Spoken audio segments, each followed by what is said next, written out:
Pourrais-je consulter le menu, s'il vous plaît? Je désirerais un verre de vin rouge. Je vous remercie. Ça, c'est très formel pour faire une demande. La phrase « je veux un café » n'est pas vraiment correcte. Mais pourquoi? Je veux un café. Il y a un problème dans cette situation, non? Grammaticalement, il n'y a pas de problème.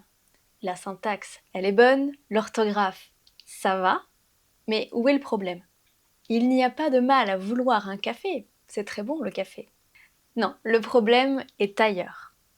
Le problème, c'est que si tu dis « je veux un café » comme ça, il y a un manque de politesse.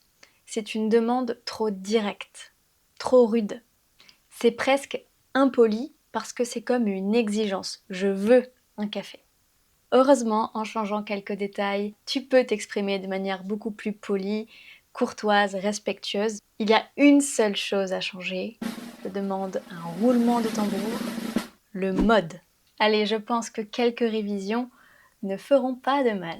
Le premier mode, le premier que tu as appris, que tu connais, c'est l'indicatif. Je mange une pomme. Ce mode sert à exprimer des faits réels et concrets. Ensuite, on a le subjonctif. Celui-là, c'est celui que tu apprends un peu plus tard et qui vous fait très peur, ce que je comprends parce qu'il n'est pas facile.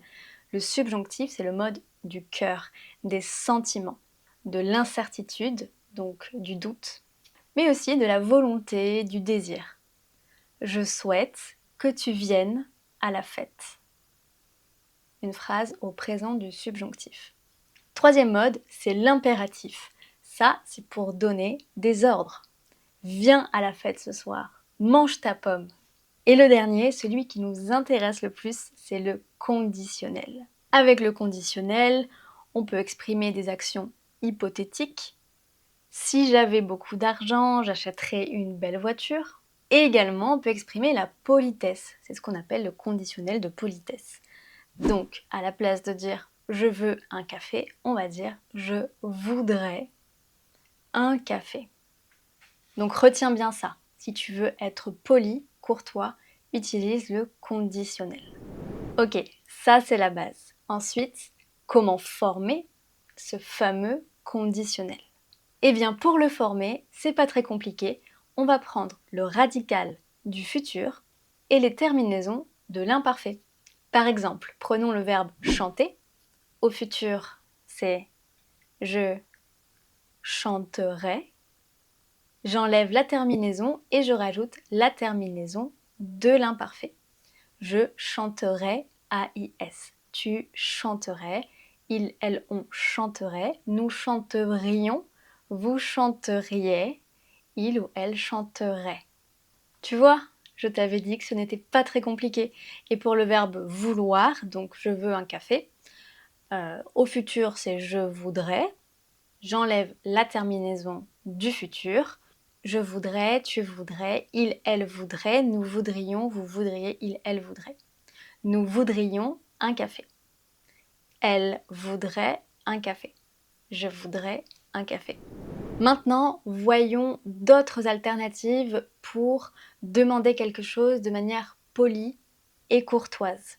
Parce que tu vois bien que parfois le français académique tel qu'on l'a appris à l'école ne correspond pas vraiment aux usages dans la réalité. Il peut paraître un peu décalé. On a vu l'exemple avec « je veux un café ». J'entends beaucoup d'étrangers à Paris qui l'utilisent. Pour éviter cette situation, je te conseille de pratiquer le plus possible avec des enseignants qui sauront te corriger, te guider et t'accompagner afin que ton français paraisse plus naturel et moins scolaire. Pour cela, je te propose d'essayer l'école en ligne Lingoda gratuitement pendant 7 jours. Lingoda propose des cours en ligne en direct d'une durée de 60 minutes, seul avec un professeur ou en petits groupes de 4 ou 5 personnes. Ces cours se concentrent vraiment sur l'expression orale et sur la conversation, ce qui est vraiment important pour parler ce fameux français naturel. Réserver un cours, c'est très facile, tu peux le faire en quelques clics seulement. Tu choisis l'heure, le jour, le niveau et le thème. Tu as même accès à des supports pédagogiques adaptés que tu peux consulter avant Et après la leçon. Grâce à mon code de réduction spéciale, tu peux essayer Lingoda gratuitement pendant 7 jours. Tu peux essayer 3 cours de groupe complètement gratuits. Je vous laisse cliquer sur le lien dans la barre de description si vous souhaitez bénéficier de cet essai gratuit et de moins 25% sur vos 2 premiers mois si vous décidez de continuer à apprendre le français avec Lingoda. Tu peux aussi utiliser le verbe j'aimerais. C'est le verbe aimer au conditionnel présent. J'aimerais. Celui-là permet d'exprimer un désir. J'aimerais tellement partir en voyage. Ou bien une action qu'on aimerait réaliser, mais on n'est pas vraiment sûr que ça va arriver. Ensuite, il y a je souhaite ou je souhaiterais pour exprimer un désir. Celui-là est un peu plus sentimental. Je souhaiterais te parler de quelque chose. Il y a aussi j'ai envie de ou j'aurais envie de au conditionnel. Tu regardes le menu dans un restaurant. J'aurais bien envie d'une pizza ce soir. J'ai bien envie, j'aurais bien envie. J'aurais bien envie d'un petit verre de vin rouge. Et ensuite, l'alternative la plus formelle, là si tu veux avoir des airs très formels et impressionner tous les gens autour de toi. Puis-je ? Puis-je, on inverse le sujet et le verbe pouvoir. Puis-je avoir un café? Ou bien au conditionnel, pourrais-je? Pourrais-je consulter le menu, s'il vous plaît? Ça, c'est très chic. Pourrais-je avoir le menu, je vous prie? Là, on fait une demande de manière assez impersonnelle. À toi de choisir maintenant la manière avec laquelle tu as envie de faire une demande, d'exprimer ton désir ou ta volonté de manière très formelle ou bien plus simple et polie en utilisant le conditionnel je voudrais, j'aimerais ou même je désirerais. Je vous dis à bientôt dans une nouvelle vidéo. Prenez bien soin de vous, à la semaine prochaine.